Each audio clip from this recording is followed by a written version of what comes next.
తిరుమల గోశాలలో గత 3 నెలల్లో 100కు పైగా గోవులు మరణించాయని చెప్పేసి మొన్న టీటీడీ మాజీ చైర్మన్ బొమ్మన కరుణాకర్ రెడ్డి గారు ప్రెస్ మీట్ పెట్టి సాక్ష్యాలతో సహా ఫోటోలతో సహా అన్నిటిని కూడా చూపించడం కూడా జరిగింది.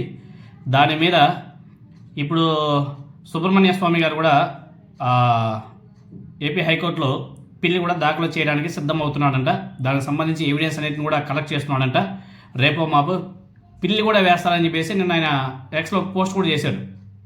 నిజాలన్నీ కూడా తెలుసుకుంటాను, ఎవిడెన్స్ మొత్తం కూడా కలెక్ట్ చేస్తాను, కొంచెం టైం పడుతుంది, పిల్లి అయితే కంపల్సరీగా వేస్తాను అని చెప్పేసి చాలా స్పష్టంగా చెప్పాడు సుబ్రహ్మణ్య స్వామి. ఏదైతే కరుణాకర్ రెడ్డి గారు పెద్ద ప్రెస్ మీట్ పెట్టాడు, అన్నీ మాట్లాడాడు.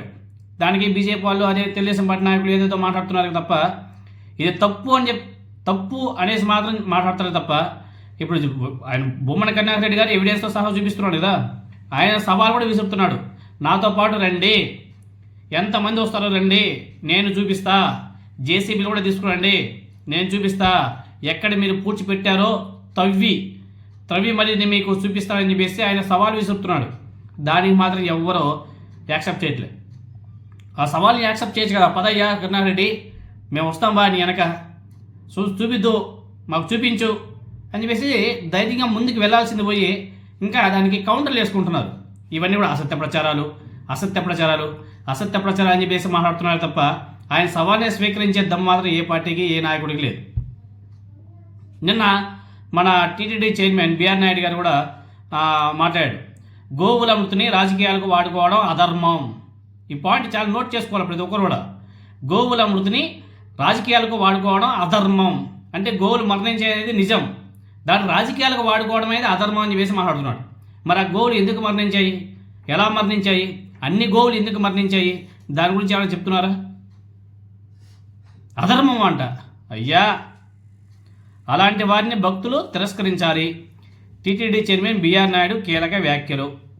ఇంకా ఏదో మాట్లాడాడు పెద్ద ఆయన, పాపం లేక ఒకసారి ఆయనకి పదవి ఇస్తే తిరుమలలో అన్నీ అపచారాలే నడుస్తున్నాయి గత కొద్ది రోజుల నుంచి. వైఎస్ఆర్ కాంగ్రెస్ పార్టీ నేత బొమ్మన లాంటి నాయకులు రాజకీయ లబ్ధి కోసం మచ్చలేసే ప్రయత్నాలను భక్తులు తిరస్కరించాలి అని చెప్పేసి ఆయన పిలుపునిచ్చాడు. గోశాలలు గోవులు మృతి చెందాయంటూ ప్రచారం చేస్తున్న అవాస్తవాలు, కల్పిత ఆరోపణలు అత్యంత విషాదకరం, ఆవేదన వస్తుంది. ఏ ఒక్క గోవు మృతిని కూడా సామాన్యంగా తీసుకోలేం అని చెప్పేసి వెల్లడిస్తూ హిందూ ధర్మ పరిరక్షణకు టీటీడీ చేపడుతున్న గోరక్షణ గోపోషణ కార్యక్రమాలపై భక్తుల విశ్వాసం మరింత బలపడాలని చెప్పేసి బిఆర్ నాయుడు ఆకాంక్షిస్తున్నాడు. గోవుల మృతిని రాజకీయాలకు వాడుకోవడం అధర్మం అయ్యా, ప్రతి ఒక్కరు తెలుసుకోండి, అధర్మం. జగన్మోహన్ రెడ్డి గారు అధికారంలో ఉన్నప్పుడు అక్కడ కరెంటు స్తంభాలను సైతం సిలువుగా చిత్రీకరించి చిత్తకార్తె రాతలు రాసింది మీరే కదా. మీ కరపత్రికల్లో అదేవిధంగా మీ టీవీ ఛానల్లో టీవీ డిబేట్లు పెట్టి నా అట్లే విర్రవిగారు కదా. క్రిస్టియన్ జగన్ అదిగో సిలువు అని చెప్పేసి తప్పుడు ప్రచారం చేసింది, రాజకీయాలకు వాడుకుంది మీరు కదయ్యా. ఇప్పుడు భలే మాట్లాడుతున్నారు కదా. ఆనాడు జగన్మోహన్ రెడ్డి గారు అధికారంలో ఉన్నప్పుడు మాత్రం అక్కడ కరెంటు స్తంభం ఉంటే కరెంటు స్తంభాన్ని చూపించి సిలువ అని చెప్పేసి ఏ విధంగా చూపించారు మీరు ఎల్లో మీడియాలో. మీ TV5 కూడా పెద్ద అక్షరాలతో చూపించిందయ్యా, డిబేట్లు పెట్టారయ్యా. కరెంటు స్తంభాన్ని సిలువ అని చెప్పేసి ప్రచారం చేసే చిత్తకార్తె రాతలు రాశారే, మిమ్మల్ని ఏమంటారు చెప్పండి? ఏమంటారు? రాజకీయం కోసం వాడుకోలేదు ఆ రోజు? మీరు అన్నారు, మీ ఎల్లో మీడియా, మీ కరపత్రికలు, మీ తెలుగుదేశం పార్టీ నాయకులు ఎగిరిగిరి పడ్డారు కదా. అలాంటి చెంచా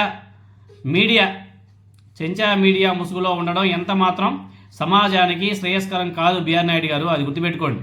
ఈరోజు మీరేదో పెద్ద ప్రతివర్తలాగా మాట్లాడేస్తే నమ్మడానికి ఇక్కడ ఎవరు కూడా అమాయకులు కాదు. నిన్న భక్తులు చూపులేసుకొని గర్భగుడి వరకు వెళ్ళిపోయారు, దాన్ని ఏమంటారు కూడా సమాధానం చెప్పయ్యా. అదైతే రాజకీయం కాదు కదా, అన్ని టీవీ ఛానల్ చూపించారు కదా, బాగా కనిపించాయి కదా మీకు. చెప్పులు వేసుకొని గర్భగుడి వరకు వెళ్ళిపోయారు, దాన్ని ఏమంటారు? తిరుమలలో వీడియోలను కూడా బాగా స్ప్రెడ్ అవుతున్నాయి కదా, వైరల్ అవుతున్నాయి కదా. అది మీ నిర్లక్ష్యం, మీ నిబద్ధత. మీరు ఎప్పుడైతే టీటీడీ చైర్మన్గా బాధ్యత చేపట్టారో ఆనాటి నుంచి అన్నీ కూడా ఒక్క శుభ పరిణామం కూడా అన్నీ అపచారాలే.